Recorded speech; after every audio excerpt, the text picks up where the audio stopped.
for choosing our session to listen, hear about how you can do transitions from one book in one series correctly and also wildly wrong.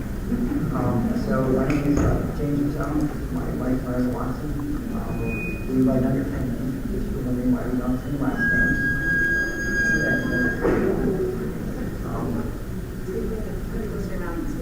All right, well, sorry about that. I don't know why I was back there.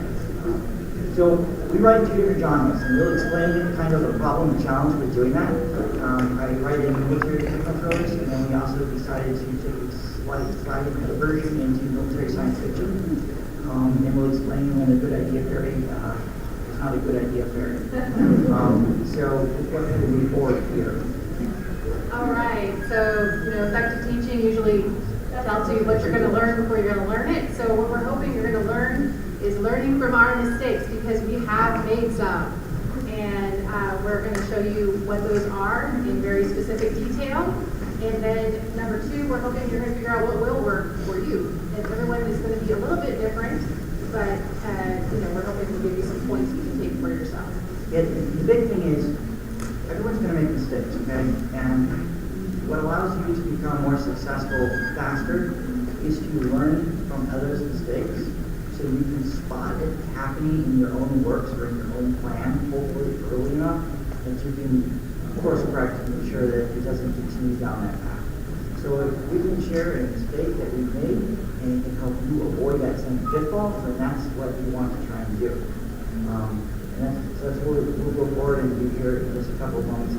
Start with sitting, it's just easier to work with the monitor and that we can replace this time with the stand for hours. All right, we'll try to speak up. All right, we'll try to talk a lot of it. It's not feedback, it's the door. Yeah. Okay, sorry.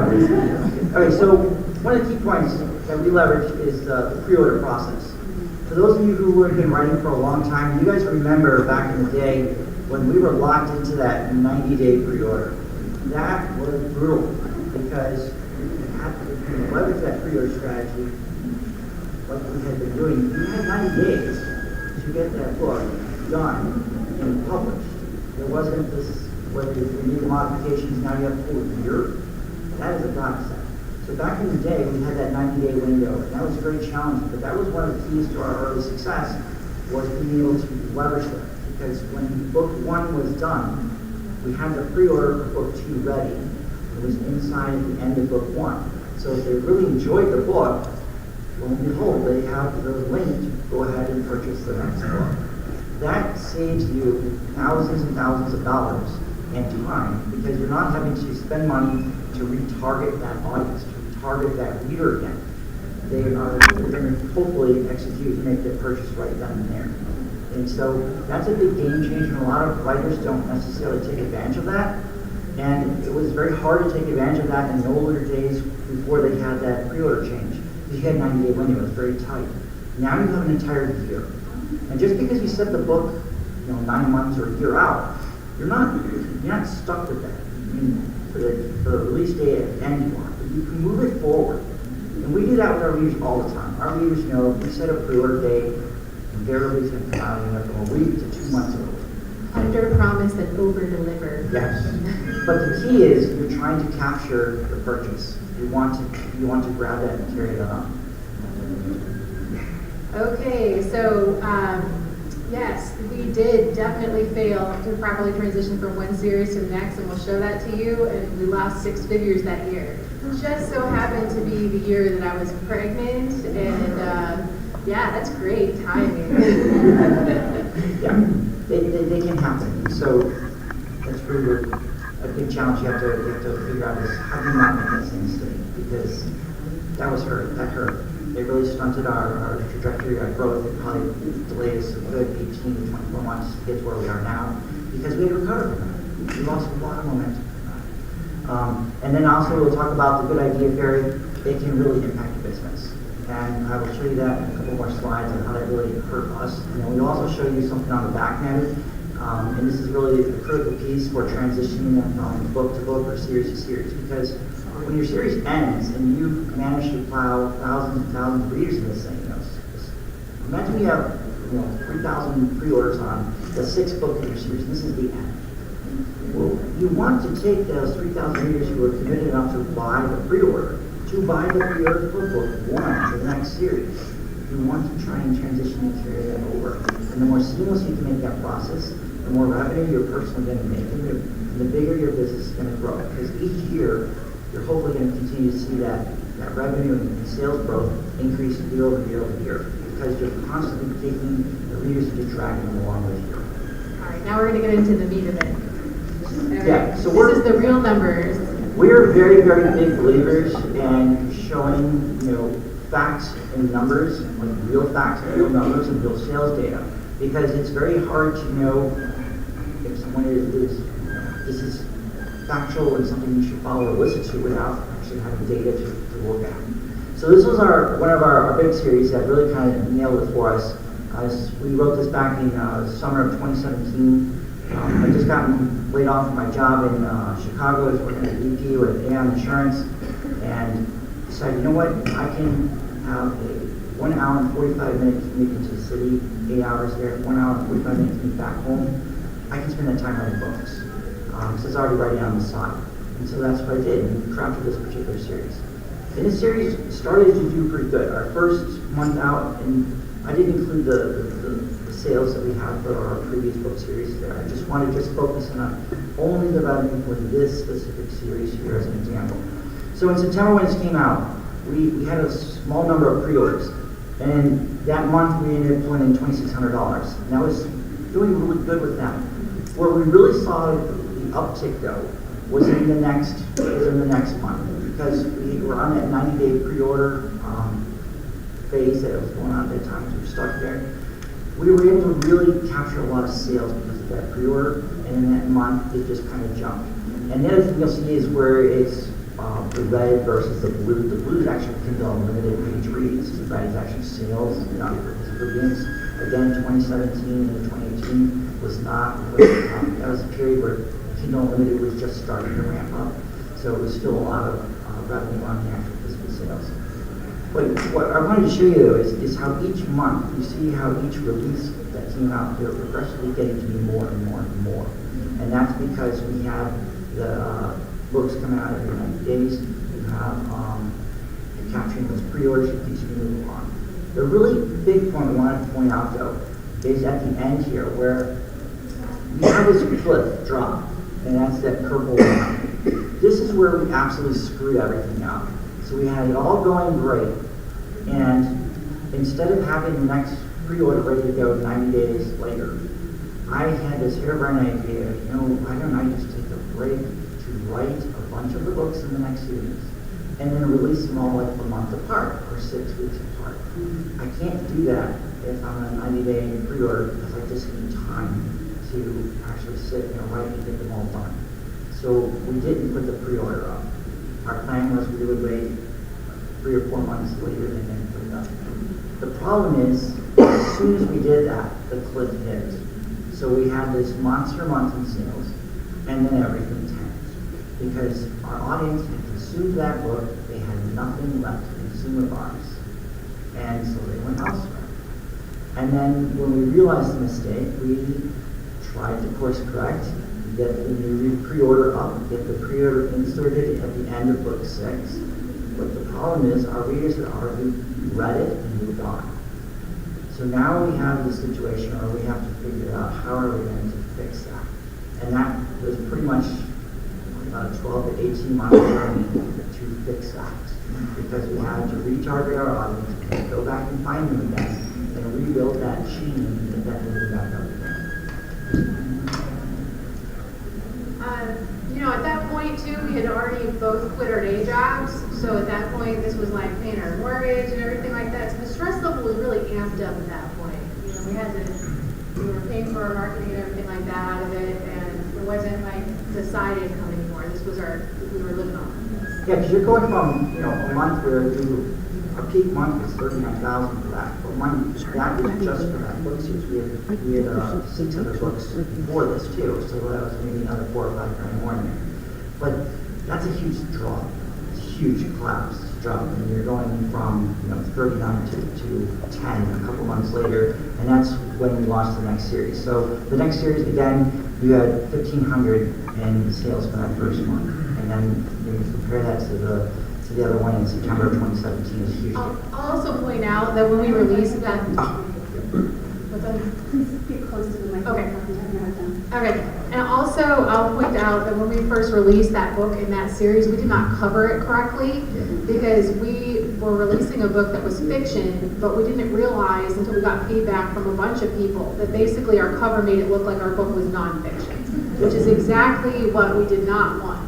So, you know what, definitely get feedback from other people about your covers before you release a new series. Yeah. Okay, so this is the next one we want to show you. This is when we kind of figured it out a little bit better, and we moved forward with doing this. So this is our current ongoing sci-fi series we have, our Rise of the Republic series.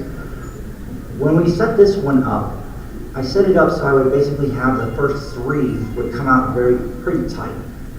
Largely they were written in advance, and so they had plenty of time to get through the editing process. And then they were coming out 60 days apart from each other. Sci-fi, you got to know your genre you're writing in. In the sci-fi and the thriller world, they tend to like the releases between the 90 and 60 day mark. If you can release them a little closer, that can work. It didn't work for us though because of the style and type we write. Ours tend to be meaty tones. They're usually 120 to 140,000 word count books. On the techno-thriller side, those are highly researched books, and so they take a lot longer to write. And when you put them through 2 rounds of heavy edits, that just takes about 4 to 6 weeks or so to get through all of that. So you have to bake a lot of this into your production schedules and when you're going to release books. When we released these out though, the first 3 took off really well. And the big key, again, was the pre-orders. We continued to capture pre-orders with each release, and you build that up. And one of the big reasons that it's important to capture those pre-orders and how that helps your business, when that book drops, that is a lot of single-day sales. It is a lot of revenue right off the top. And what that allows you to do is immediately recover your ad expense, some of your ad expenses, but a lot of your editing expenses. It helps recover that right off the bat and gives you a much faster payday for yourself. Because as you all know, with running this business, you're carrying a lot of expenses. You're carrying all the sunk costs from the editing, the sunk costs from the ads before you actually start making revenue. Because the book comes out, it's 60 days before you actually get paid, right? So you've got to be able to pull all that stuff out. So having the pre-orders hit right away, capturing all that income right off the bat is a really powerful tool for you. Now, the next set of books, though, where we have from July 2021 to December to June, that's the Good Idea Fairy. And so I will show you in a couple more slides here what happened and why there is that 6-month break. We planned that. That wasn't an unplanned thing, but it was, again, one of these things where the Good Idea Fairy struck, and it sounded wonderful at the time. However, in all reality, it's probably cost us, at least in this series, a few $100,000 because we can't condense our release cycle anymore. We can't write the book so fast. And so we'll show you that in the next slide here. And we've learned that the sci-fi genre, they're just more voracious as readers. Like the military thriller readers do love the books and they love to read them, but like the sci-fi readers will read a book a day sometimes, and we just can't compete with that kind of an appetite for books. Yeah, and mind you, in this particular series, there's actually going to be a total of 12 books in the series. We currently only have 7 of them out. The 8th one is up for pre-order. Again, this came out in August of 2020, so we're like 24 months, 26 months into that series. So this one's performing and doing really good. Our biggest challenge, though, again, is the gap. And you can see that where the revenue lines drop between those 6-month releases. Right between them, you see the drop, and then it picks right back up again when the pre-order hits. All right, now this is the next, our next series. It is actually going concurrent with the sci-fi. Again, Good Idea Fairy struck. And so this is where this one is at. Now this is our bread and butter though. This is where our audience truly lies. This is where our editing and marketing is kind of known for, is in this particular genre. So when we set this one up, again, we did the first two were 60 days apart. We capture and do the pre-orders. This is the one that does get us the largest amount of pre-orders.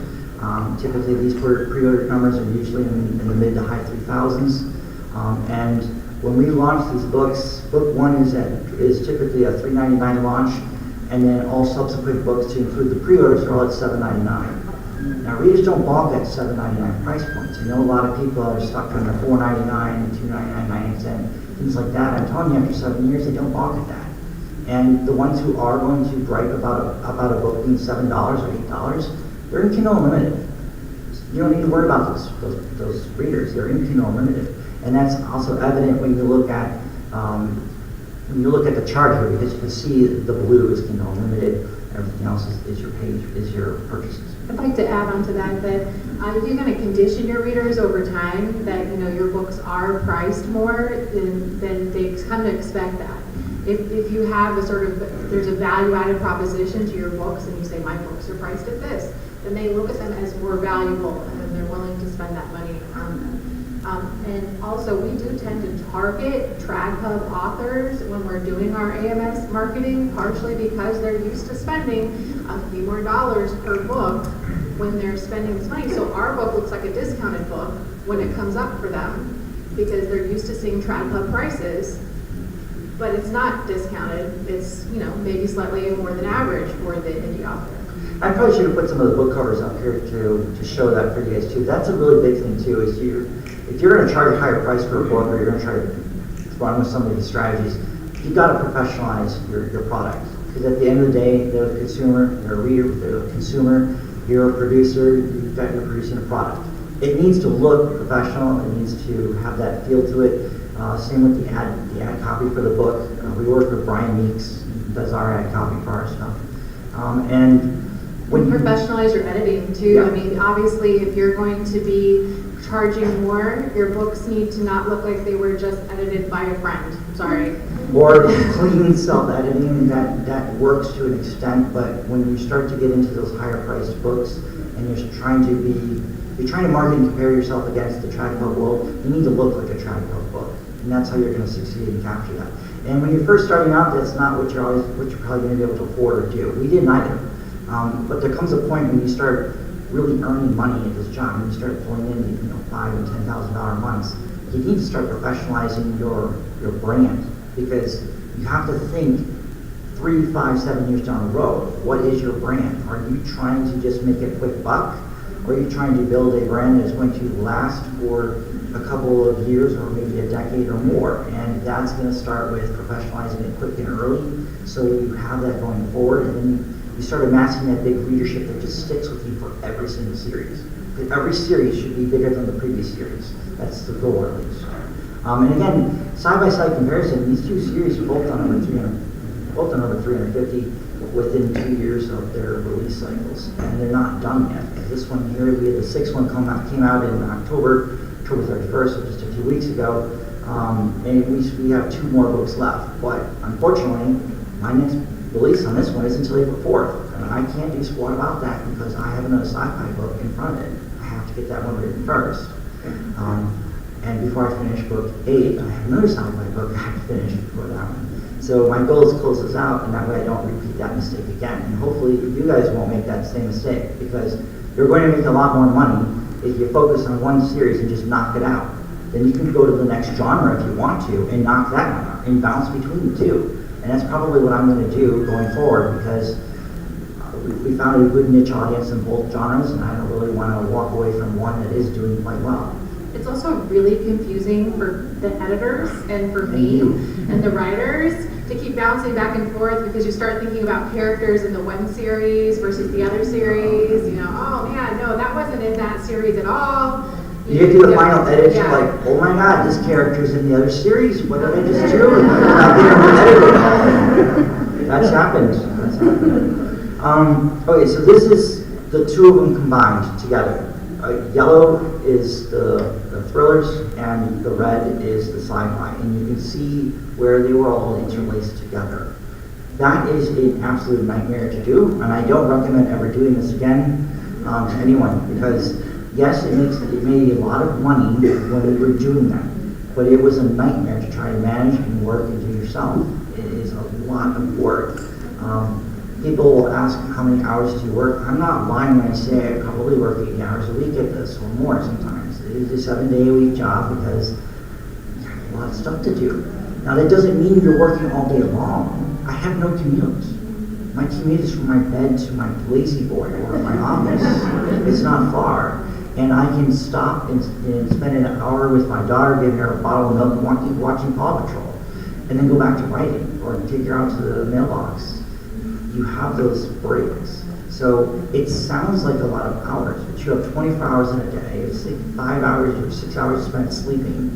That leaves you 19 hours of family and work time. So 19 hours, you spend 5 with the family.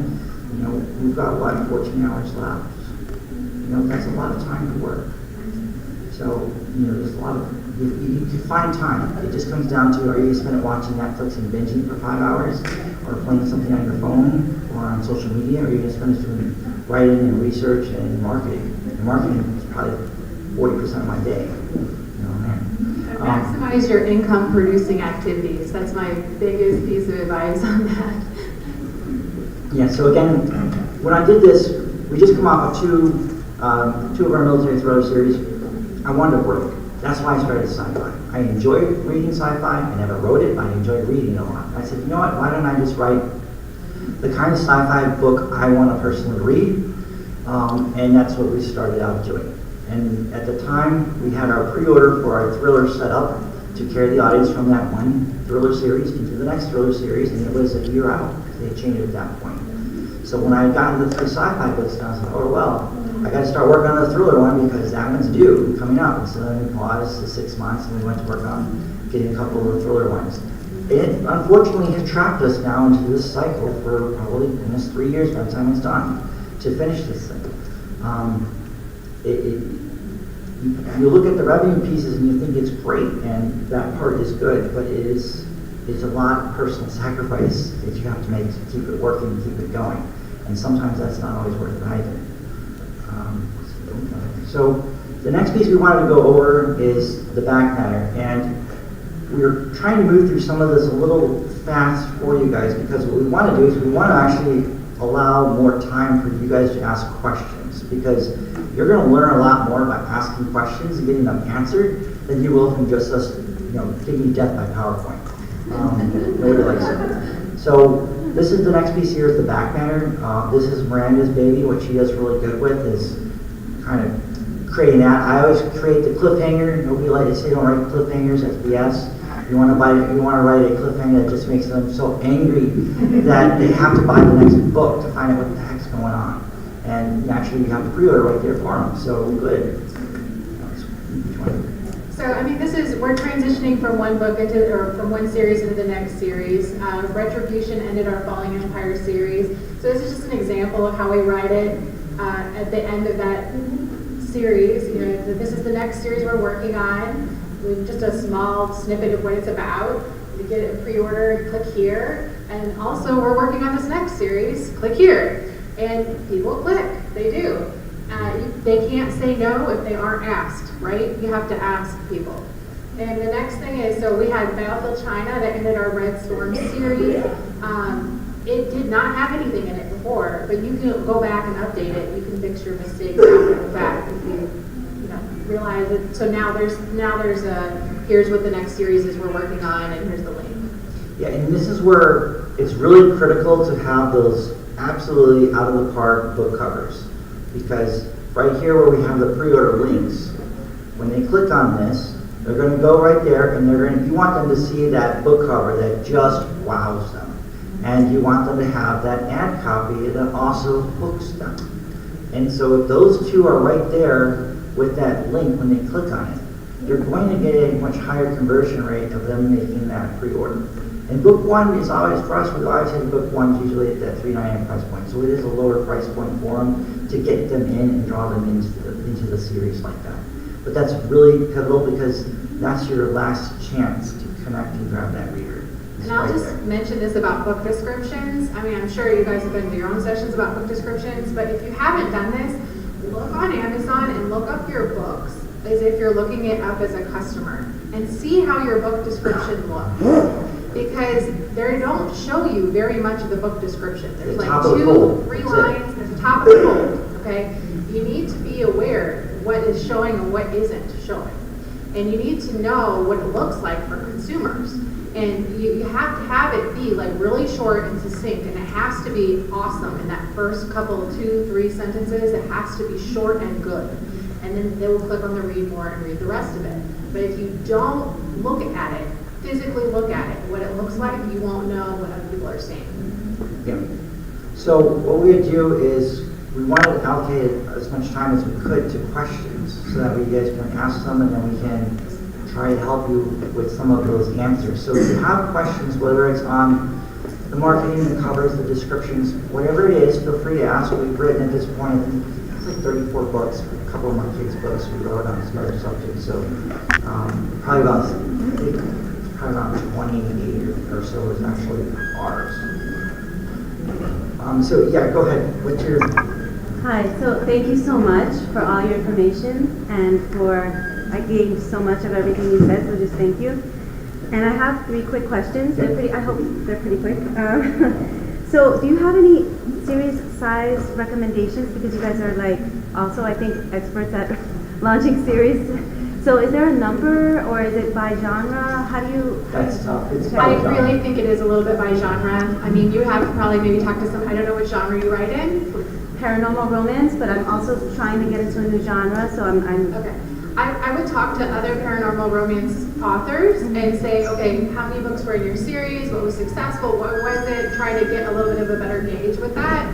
Ours tend to be somewhere between 4 and 6 typically, but we're going to have more in our sci-fi genre that tends to be a longer series. It almost depends on how well the series is doing, okay? So for me, our current Monroe Doctrine series, I originally planned on that being absolutely no more than 6 books. It's now going to be 8. And the reason it's going to be 8 is because there was a lot of content and materials we were covering in there, and it got to a point where it was like, okay, I can either expand this to 7, or I'm going to have, like, the last 3 books are just going to be monsters. And I didn't want to have these gargantuan long books because I also have a finite amount of time. I can write it before it's got to get into editing so it can get released. And so rather than trying to cut the story short or diminish aspects of it that we really wanted to tell, we opted to make it slightly longer. And another year went by, and then I came to the conclusion, you know what, I didn't like how we ended the 2 previous series because I don't think I covered enough of, you know, we read these big global war things. I didn't cover enough of the post-war. What's it like after the fact, after everything's changed? How do we follow up on some of these characters and what's going on with all that? We just didn't do, I don't think we did a good job on that. And the reason I say that is because a lot of readers are still asking me, have we ever thought about doing a continuation of that or a follow-up book to it? And that's telling me from the reader feedback that that was something we missed. So I have the opportunity to fix that with the current series, and that's why there's going to be an 8th book to it. I'm hard stop on that one and making sure that ends. Okay, thank you. So then, real quick, sorry, I know. My other one is about like relaunching. Okay, somebody like me, for example, where I've written a series, I've already launched without this sort of staggered approach. I've got several books I've already launched. And at what point have I like missed the curve completely, and maybe I should take it into a relaunch strategy where I just launch them all off at, you know, back to back, or do I just kind of let that ride and then do it with the next series, you know? That's a tough one because if you've already launched your book, you already have an ASIN signed to it, and so you already have reviews that you've accumulated. So it's really to relaunch it. You have 2 choices. You can either delist it or off, you know, in which case you're going to lose your reviews and then kind of relaunch it again. Or what you can do, and we've done this with our previous series too, because as the series gets older, you are either going to recover and re-image this thing, or you're going to let it die on the vine. So my advice is never let good content go to waste, We take the old series that's 3 or 4 years old at that point, recover it to make it look really brand new and super cool, and have someone professional write your description. Yeah. Because now it's going to appear like a brand new book. It's not, but it looks like a brand new book. And then you start hitting it hard with the marketing. Because at the end of the day, it doesn't matter how good that book is, how cool the cover is, if eyeballs aren't seeing the cover and seeing the ad copy for the book, they're not going to buy it. You got to actually have eyeballs on that cover, on that book. So you can do all that, but you got to make sure to allocate marketing dollars to get it. Okay, great. And sorry, my very last question, do you write your own blurbs? We write it initially, and then we hand it off to Brian. He cleans it up and fixes it, and then she edits his fixes. I'm a grammar person. He's not a grammar Nazi. He's really good with the Yeah. prose and everything else like that, but he's not good with grammar. So she fixes the grammar, but I write the base of what I want it to say. It's usually way too wordy, and then he cuts it down to all the hooks and the prose for it, and she edits it, and then we can upload it. And who's Brian? Brian Meeks, you can find him on Facebook. He's got his own books out on Okay. Amazon. All right, about thank you stuff so and much. everything else. Hi there. You were talking about with the year-long lead-up that we can now do. Have you found, will people actually buy if it's not coming out for a whole year, Yep. or is there? Yeah, I had over 1,000 Really? pre-orders on book 7 of Monroe Doctrine within probably 6 weeks of it being launched, and it was a year out. Okay, great. It seems like, well, people actually do that. Those are the core It will, readers that great. just buy Don't this. let anyone tell you they won't. They will. Okay. Really? All right, great. Great Thank you for that. presentation. I'm interested in the cliff, when you fell off the cliff. I was just wondering, do you have a newsletter? If so, how many people do you have on your newsletter? We do have a newsletter. Honestly, I'm not very happy with it because for the longest time it was very effective. When we first started out, we used Wix.com. We didn't know anything, so we set something easy ourselves. And our newsletter was actually pretty effective. I think at that point we were probably about 6,000 or 7,000 people on it. 100% organic, growing up in the back. I don't do list building and things like that. We did that for a while. And it Well, did not we did that with an ad agency we hired. They ballooned our list up to 20,000, and the list went to crap. Yeah. Low open rates, not very active. We moved us to MailChimp, which is a nightmare because then it went to spam for like a year. So now we moved over to Email octopuses, I think Email we're using Octopus. now. They do all of Amazon's daily deals that go out. It runs on Email Octopus and that. So we went with that because it works for Amazon. We figured it'll hopefully work for us and won't go to spam.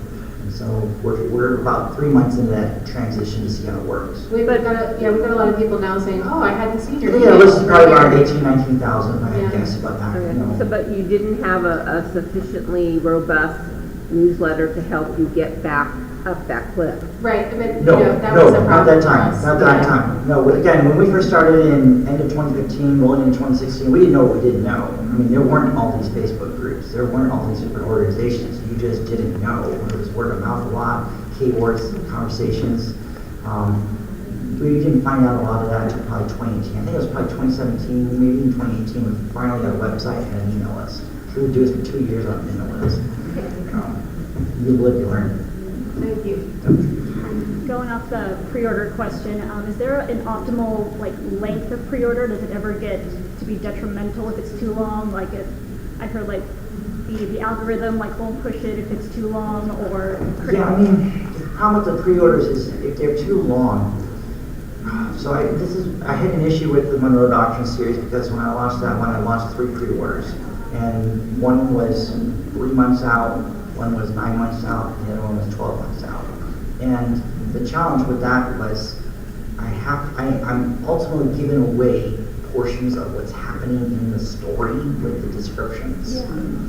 And that was the big feedback I got from the readers, and so I'm not going to put out a second pre-order in advance of the next one because of that. Part of the strategy of wanting to do that, though, was to just capture as many pre-orders as you can, though.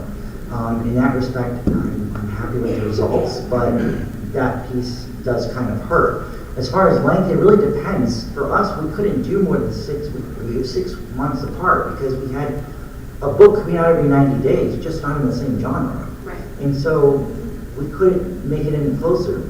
Ideally, the 90 days really does work. It's between 60 and 90 is about when the cliff starts to drop. And as far as the rankings and how that whole thing works, I mean, our pre-orders at this point, they're averaging, like Monroe Doctrine 16 out, so we're averaging about 30 to 40 pre-orders a day. That's going to drop down and, level out probably around 10. And it stays around 10 for, 6, 7, 8 months.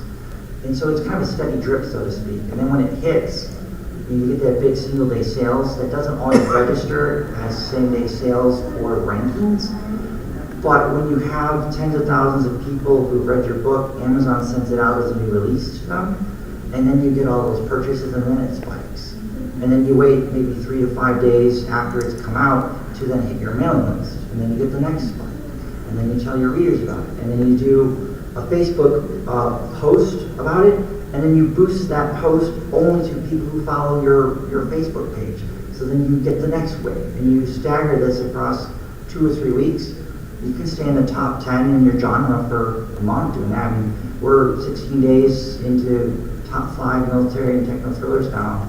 And that's a tough one to be in. We're the only Indian that has those ranks right now. They're all trad pops. Really hard to do. Just want to let you guys know we only have about 4 minutes left on the question. Wait, if you have more, I'll be out there and you can ask more and we can show you more. So I basically heard you say it's perfectly okay to drop a great big cliffhanger, even if it pisses people off. I would love you to elaborate on that just a little bit. I do series of murder mysteries and psychological thrillers, and it feels like the cliffhangers work, but then you get the people like, oh my goodness, you tricked me into buying the next book. How dare you? I hate you. But they bought the next book. Yeah. That's all that matters. I got one guy who's following me on Monroe Doctrine Volume 6. He gave me his 6th 3-star review, and he just can't stop buying it to ridicule it. He just keeps buying it though. And I don't care because it's a verified purchase. He's going to keep buying Send it. me your money. And he just keeps doing it. Thanks. So it works. Cool, thanks. Yeah. So going from, let's say, you have a lead magnet out that's tied in, it's like a prequel to the series Sure. that you're wrapping up your series, now you want to go those readers to the next series. Do you put out a new lead magnet for the new series and abandon trying to get people into the old one? Honestly, we don't really use a lead magnet, to be honest with you. Right now, when people sign up to our mailing list, we're giving away a book, but generally speaking, I don't have a lead magnet that I'm using to gather emails. I think that was a strategy that worked incredibly well a number of years ago.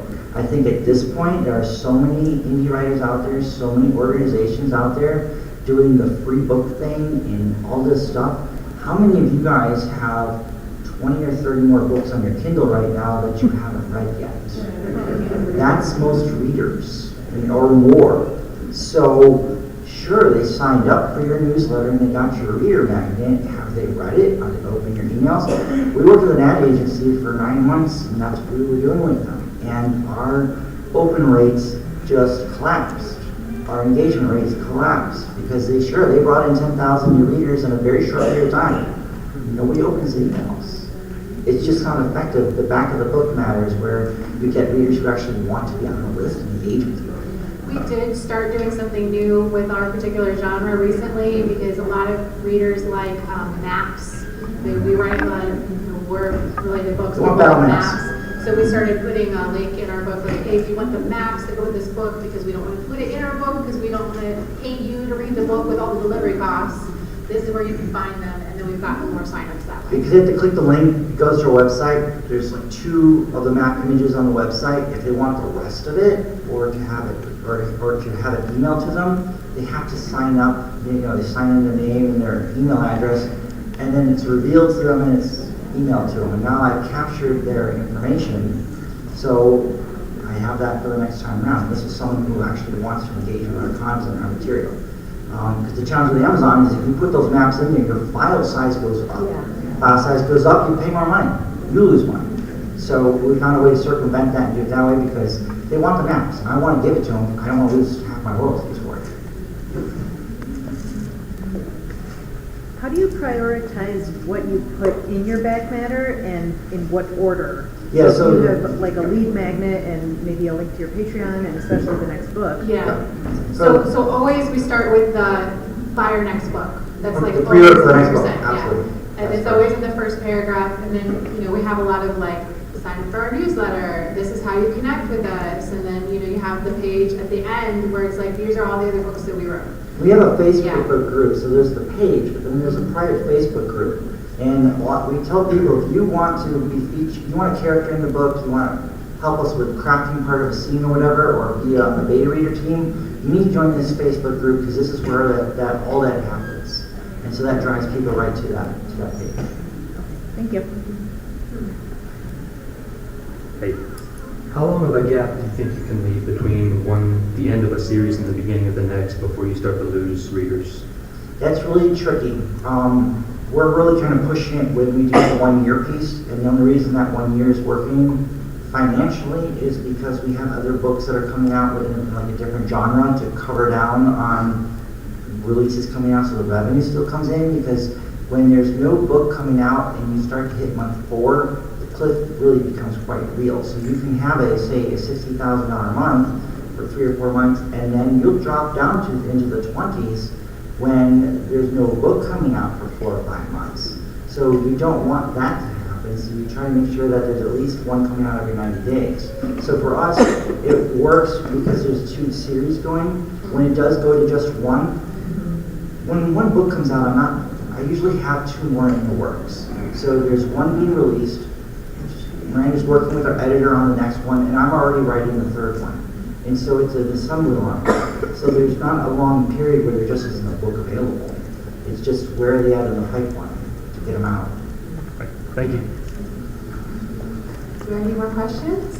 Otherwise, I think we might have been out of time. One more question. It's super quick. When you talked about the different names, are those under the same pen name? Or are there 2 separate pen names so that when you're talking about those income streams, it's through 2 different sources? Yeah, so we do it all under the James Rosone is the pen name, it's my pen name we use, and then Miranda Watson, is my wife's, and so she has hers. Now, I do have a couple of books inside of some of these series where I have another pen name in there, and that's one of my veteran mentees. So I mentor a couple other military vets into writing how to do all of this. And so I have them woven into a couple of the stories, because what I'm trying to do is introduce my readers to them and get my readers to start liking them. So we just launched his book 3 weeks ago, and we're slowly, steadily getting my readers to associate and become his readers. And so that's why we have a couple other, some pen names in there like that. Mm-hmm. Do you find that helps with that 90-day cliff? No. Because it's separate. Yeah. No, because the only name that matters is the lead author. Everyone else, the contributors have no contribution to the book. On the when you're setting it up, not necessarily on the cover, but on the when you're setting it up on Amazon, it's only the lead author. Right, yeah, I know that. Yeah, I got that, but I know you're talking about that cycle, and I didn't know when you were talking about those 2 series if they were under the same pen name. Same pen name. Yeah, we agree. Okay, thank you. Thank you so much for attending.